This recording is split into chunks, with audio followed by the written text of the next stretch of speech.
নমস্কার বন্ধুরা, সিরিয়ালের 7 কাউন চ্যানেলে আপনাদের স্বাগত জানাই। শুভ মহাষষ্ঠীর শুভেচ্ছা জানাই সবাইকে। আজকে আবার চলে এসেছি ভোলে বাবা পার করেগার 7 কাহন নিয়ে। দেখা যাচ্ছে যে ঝিলরা সবাই মন্দিরে গেছে কাঁওর নিয়ে পুজো করতে, সব পুজো দিচ্ছে, নাচ গান করছে। সেই সময় দেখা যায় একটা বাচ্চা বাইরে বসেছিল, বাচ্চাটা আসে সাপে কামড়ে নিয়ে চলে যায়। তো বাচ্চাটা চিৎকার করে বলে নিজের মাকে কি মা একটা সাপ এসে আমাকে কামড়ে দিয়ে চলে গেল। নিয়ে ওর মা তো ভয়ে অস্থির। তারপরে ঝিলরাও বলছে যে কী ব্যাপার ভাই, এত চেঁচামেচি কিসের? যে দেখছে তো দেখছে ওই ঘটনা। নিয়ে ঝিল বলছে যে কে তো তাড়াতাড়ি হসপিটালে নিয়ে যাবে। তো কেউ বলছে ওঝা ডাকো, ওঝা গুনি, ওঝা ডাকতে হবে। ওঝারে ওঝাতে কী হবে, বোকার মতন কথা বলবেন না। এদিকে দেখা যাচ্ছে সাক্ষ্য নিজের মাকে নিয়ে এসছে পুজো করতে, ওর মাও এসছে ঝিলের নিমন্ত্রণে যোগ দিতে পুজো মন্দিরে। নিয়ে সাক্ষর বললো যে তোমাকে আমি বাড়ি পৌঁছে দিয়ে তারপরে আমি নার্সিংহোমে যাব। তো ওর মা বলছে আরে কিসের ভিড়, চল তো দেখি। যে দেখছে যে এই ব্যাপার, ও বলছে তুমি যাও, আমি এখানে দাঁড়িয়ে আছি। সাক্ষর মা এসছে তো ঝিল তখন তাড়াতাড়ি কোলে নিয়েছে বাচ্চাটাকে। আর ঠাকুরমশাই যে পণ্ডিত পুরোহিত মশাই আছেন তিনি বলছেন যে এই সাপটা নাকি প্রত্যেকবার মন্দিরে আসে, দুধ খায় আর কাউকে কামড়ে চলে যায়। তো পণ্ডিত মশাই সেইটাই ঝিলের বন্ধুরা বলছে, ওই বিষেরা, যে আপনি সেটা আগের থেকে জানাননি কেন, তাহলে আমরা সতর্ক থাকতাম। সে যাই হোক, ঝিল তাড়াতাড়ি ও বাচ্চাটাকে কোলে নিয়েছে, বলছে ওঝা ডেকে ওঝা গুনিনে কিছু হবে না, একে ডাক্তারের কাছে নিয়ে যেতে হবে, চলো। ঝিল কোলে উঠিয়ে নিয়েছে বাচ্চাটাকে। তখন তারপরে ঝিলের মা বলছে, এই সাক্ষর মা বলছে কী হয়েছে রে ঝিল? তো ঝিল বলছে যে এই ব্যাপার। আর ঝিলের মাও ওইখানে ছিল, উনিও বেচারি খুব মিনুও খুব চিন্তায় কী হবে এবার। তখন বলছে যে আচ্ছা বড়মণি তোমার ছেলে ডাক্তার না, বড় মামি তোমার ছেলে ডাক্তার না, তো বলো না দেখতে। নিয়ে তারপরে ঝিল দৌড়ে যায়, ওই দেখছে যে সাক্ষ্য দাঁড়িয়ে আছে গাড়িটার কাছে। নিয়ে বলছে আপনি তো ডাক্তার, দেখুন না একে সাপে কামড়েছে। তো বলছে এইখানে কি কোনো আমার ইনস্ট্রুমেন্টগুলো আছে নাকি, আমার নার্সিংহোমে আছে, ওকে নার্সিংহোমে নিয়ে যেতে হবে, তবে না আমি দেখবো, এইখানে কি করে দেখবো?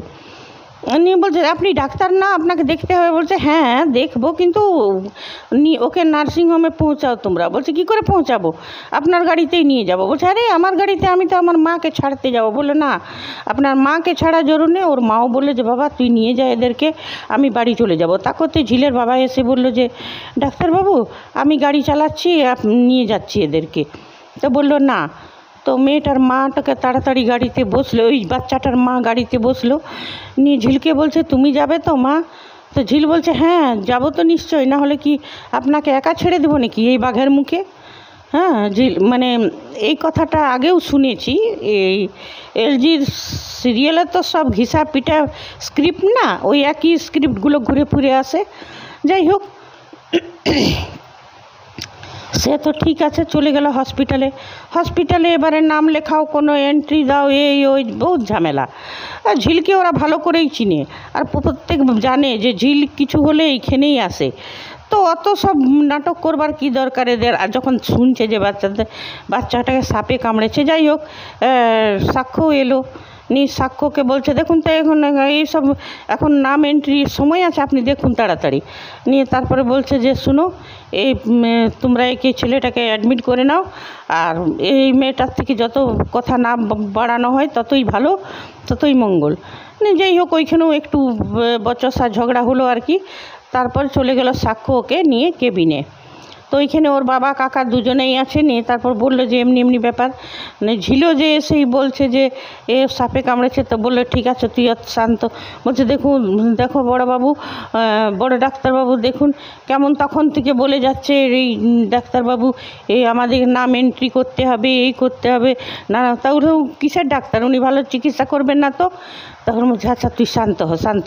আর তারপর নিজের ছেলেকে বলে তুই ঝগড়া ঝঞ্ঝট কম কর, ছেলেটাকে দেখ আগে, ছেলেটাকে দেখা প্রায়োরিটি। তারপরে ওরা দেখলো, তারপর বলছে যে এ তো কেসটা তো অনেক বিষটা ছড়িয়ে গেছে, নিয়ে তারপর দেখো বিষটা ছড়িয়ে গেছে তো মুশকিল আছে ব্যাপারটা। নিয়ে তারপর বলছে কেবিন, কোন কেবিন বললে আইসিইউ আছে সেটা খালি নেই। বলছে যা ভিআইপি কেবিনটা খালি আছে তো? বলছে হ্যাঁ। বলছে তাহলে ওইখানেই বাচ্চাটাকে শিফট করা যাক। নিয়ে বললো এই ভিআইপি কেবিনে বাচ্চাটাকে শিফট করো। তখন তারপরে সাক্ষ্য বলছে যে ওনাকে বলে দাও, যে ওই মেয়েকে বলে দাও যে ওর সমাজসেবা ওই করে না, আমরাও সমাজসেবা করি। তো সেটাই ঝিল বললো যে আমরা সমাজ, বলছে শুনুন বেশি ঢাক পেটাবেন না, আমরা সমাজ করি। আমি কি কখনো বলি যে আমি সমাজ সেবা করি? আমি মন্দিরে গেছিলাম পুজো করতে, ছেলেটাকে কামড়েছে, আমি নিয়ে এলাম, এটা আমি কর্তব্য মনে করি। আমি কারো কিছু হলে যদি সাথে, আমি সেটাকে নিজের ডিউটি মনে করি, কর্তব্য মনে করি, সমাজ সেবা মনে করি না। আপনারা যদি কিছু করেন সেটা ঢাক পেটান, সেটাকে সমাজ সেবার নাম দেন। সে যাই হোক, তো সাক্ষর বাবা বললো ঝগড়াঝাঁটি করতে হবে না, এখন বাচ্চাটাকে বাঁচানো জরুরি। তারপরে দেখা গেল যে ওরা নিয়ে গেল বাচ্চাটাকে কেবিনে। তারপরে ওই বাচ্চাটার মা আর ঝিল বসে আছে, নিয়ে ঝিলকে বলছে যে বাচ্চাটার মা যে তোমারও তো আমার জন্যে স্নান খাওয়া, এই তোমারও তো আমার জন্যে খাওয়া দাওয়া কিছু হয়নি, পুজোটাও করতে পারলে না। বলছে সে আর কি করব, বাবার ইচ্ছে বলো, ছেলেটাকে তো বাঁচানো জরুরি না, সেই জন্যেই এখন চিন্তা করো না, আমার ঠিক হয়ে যাবে, ছেলেটাই বেঁচে গেলেই আমার সব পুজোর ফল পেয়ে যাব। তারপর বলছে আমি পয়সা কড়ি আনিনি, খালি দক্ষিণার মতন পয়সাটুকু এনেছিলাম, সেটাও আমি বাবাকে পুজো করে দক্ষিণা দিয়ে দিয়েছি, এখন আমি কি করি? বলছে আপনি চিন্তা করবেন না, আমার একদম খিদে পাইনি, আমি খাবো না এখন। নিয়ে তারপরে বলছে যে আমার ছেলেটা কেমন আছে, ডাক্তাররা কিছু বলছেই না। তারপরে যখন সাক্ষ্য বেরোলো, সাক্ষ্য চুপচাপ চলে গেল। সাক্ষ্যকে জিজ্ঞেস করতে গেল কিন্তু কিছু জবাব দিল না, চলে গেল।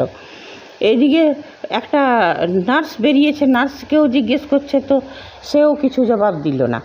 বললো যে হ্যাঁ। নিয়ে ঝিল দেখলো বাচ্চাটাকে, নিয়ে তারপর ঝিল ভগবানকে মনে মনে বলছে যে যেমন ঠিক হয়ে যায় ঠাকুর ভোলে বাবা বাচ্চাটা।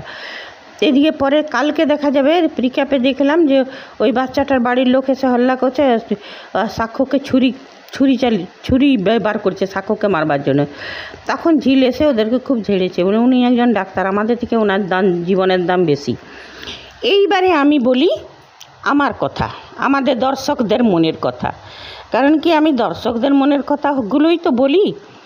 তো এই মন্দিরটা যখন পুরোহিত ঠাকুর জানতেন যে একটা সাপ আসে প্রত্যেক বছর, কাউকে কামড়ায়, দুধ খায়, কাউকে কামড়ায় চলে যায়, তো সেই জন্য এই মন্দিরটাকে বন্ধ করে দেওয়া উচিত ছিল। খালি ঠাকুরমশাই পুজো করতে যেতেন, আর যে মন্দিরে, যে বাবার মন্দিরে, ভোলে বাবাকে এমনি করে বদনাম করা কেন?